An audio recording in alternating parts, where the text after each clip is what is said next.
Boris, hold on, Boris. Hold the door. I've got the door. Can you get it shut? Get it locked. You got it locked? Okay, good boy. You got the lock. All right, good. Let's just. They're trying to get in. Wait a minute. You got it locked. Good. All right. Whew, that was close. All right, let me take a little look out here and see what's going on. Oh, wow.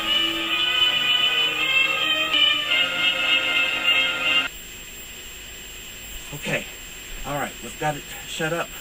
We've got it locked. All right, we may have to get the nails. Tell you what, I'll let you do that. All right, I'm going to go in here to the other room and talk to some friends, all right? Phew, that was close, wasn't it? My friends, I tell you, that Boris, I don't know what I'm going to get to do with him. He keeps ordering online,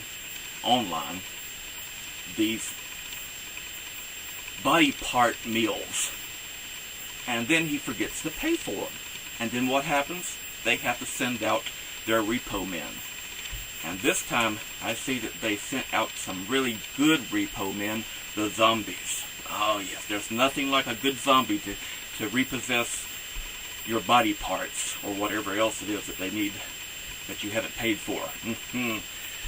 Oh, anyway, that was a mild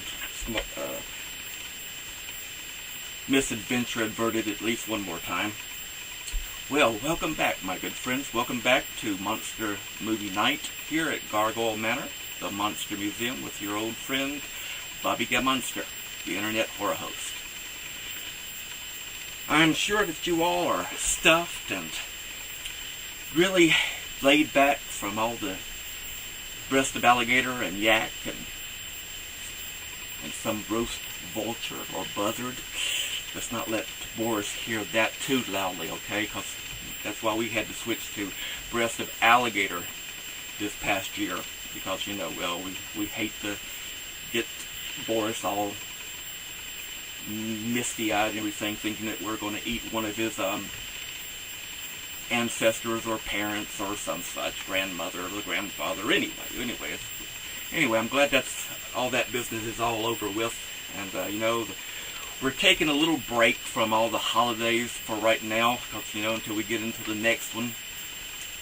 And I thought we'd sit back and relax a little bit and kick our shoes off and maybe watch a really down-to-earth, gut-wrenching horror movie. Wouldn't that be great? Well, we got a great one coming up for you, you know. And speaking of gut-wrenching and zombies, clever segue. Anyway, speaking of which, I remember the old days, you know, zombies didn't used to be the brain-eating, mindless type creature that you have sometimes nowadays in the films. No, they were great workers, like in grist mills and other type of mills, or any kind of factory work or yard work or outside type work. They were tireless, never said much. Actually, they never said anything at all. In fact, let me think about it. I remember a mill way back years ago that was not too far from here that they used to employ zombies.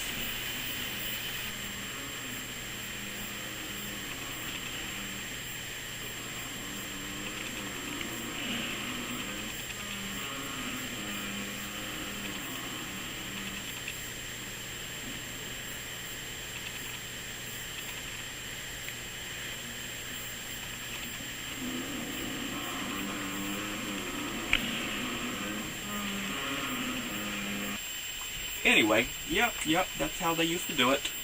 And believe me, they were cheap labor, never complained, until one day they got a burr, you know, up you know where, and I'm not going to say where, and decided, well, you know, enough is enough.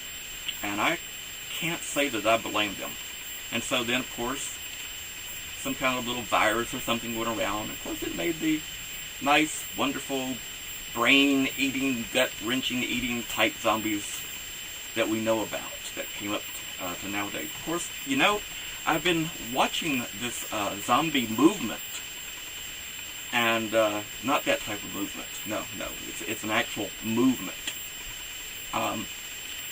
Nowadays, they actually have counselors, zombie historians, In fact, what's this? As these mindless fleshy monsters. But these representations are most likely reflections of our own fears and desires, rather than reflections of actual historical fact. The history of zombies is one of mysterious appearances and brief flourishes, and then, sudden disappearances. So, see what I mean?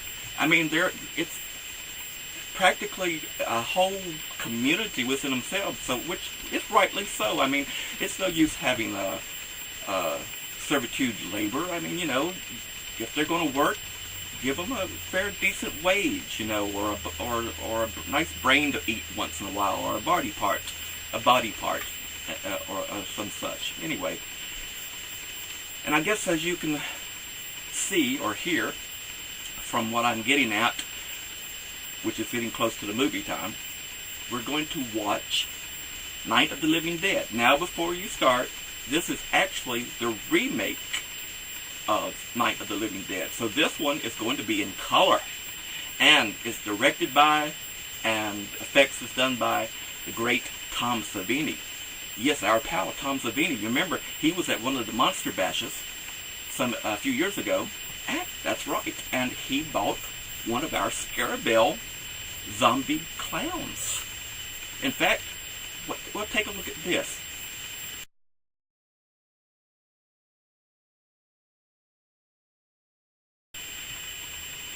See what I mean? He loved it, and he in fact, next year I saw him. He said he still had it. It's in his studio, and we appreciate it, Mr. Savini. We really do. We're your #1 fans, and anyway, he's doing this 1990s remake of Night of the Living Dead. It has Patricia Tallman and Tony Todd and Bill Moseley in it as well, and a whole score of other people, and of course our friends the zombies, or the living dead, or the undead. There's so many names nowadays. It's hard for a monster to keep. There's so many sections here, that from this one to that one. Anyway, I'm not going to try to get into that, because I've got to keep that separated in the museum here, and everything's just getting so complicated, it seems, these days. But we're going to relax and take a rest between all the holidays and watch Night of the Living Dead. Boris, did you let him in? Oh my gosh, Boris is okay. He's let the repo man in. I've got to go. Tell you what, see you next couple weeks, and we'll be getting ready for a new holiday. I'm not going to say which. You know which one, but I'm going to say it. For right now, I want you to rest. But for right now, I want you to sit back, watch the film, keep screaming. Boris!